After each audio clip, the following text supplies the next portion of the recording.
the repair method will still work that we were all used to. The enchantments won't carry over, however, but if you do have two unenchanted tools that you want to repair within your workbench, you can do that now. So basically, the anvil's purpose is to preserve your enchantments that you've put on your tools or weapons or armor or whatever, and make sure that you can keep those and that you don't get rid of them when you want to repair your tool. So it's pretty cool.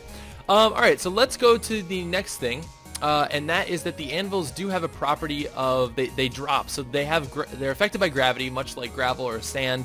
And what I've done here is I'm holding these up with some pistons. I've got these two mechanisms rigged up to a button right here, and when I push the button, these pistons will go into themselves, and these anvils will drop. Now, what I want you guys to see on this one here is here, let me go ahead and I'm going to get a better view of this for you guys, because I want you guys to see this at the same time. So let's do this, bring this over here, and we'll do that and that.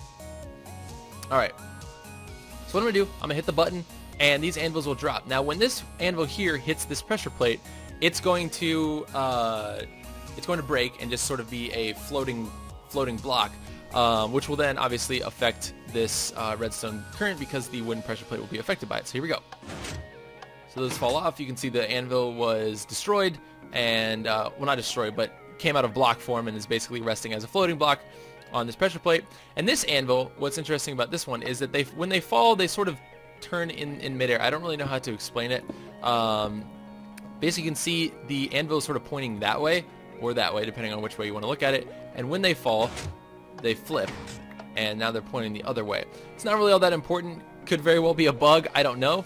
Now, one other thing that I want to show you guys here. Let me destroy this and this, and let's get this set up here. So I'm gonna put a pig in there, and let's do this. And they do inflict fall damage. It's not constant fall damage, but depending on the height of the anvil, that will sort of be indicative of how much damage it does do to a mob, a player, or whatever you're landing on. Now, unlike sand, if you guys take a look here, sand, when it falls on a torch, it actually breaks apart.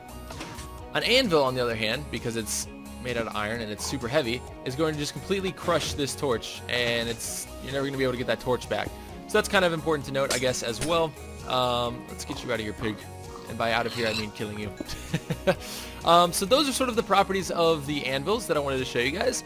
Let's take a look here. Let's see. Alright, they also went ahead and they renamed the chat settings to multiplayer settings. So if you hit escape and you go to your options, they now have multiplayer settings, and they added a couple extra things in here as well. One of the things that they added, at least, well, I could be wrong. I think chat settings have been here for a while. I never really take a look in those, but I don't think I ever covered this in an update, so I'll talk about it now. You can disable or enable chat. You can turn on or off web links. Same with prompt on links, colors, and opacity. So that's all useful for being on a server or whatever. And then multiplayer settings here as well. As you guys know, I have a cape because I attended Minecon last year. So let's go ahead and take a look at that. I've got my cape on, and you can now show your cape on or off. And if I turn it off, my cape will be disabled, even though my character account, I guess, always has it there. It's up to you. If maybe you're shooting a machinima and you don't want to have your cape in the way, you can now turn that on or off, which I think is really, really cool. I'm glad that they did that. All right.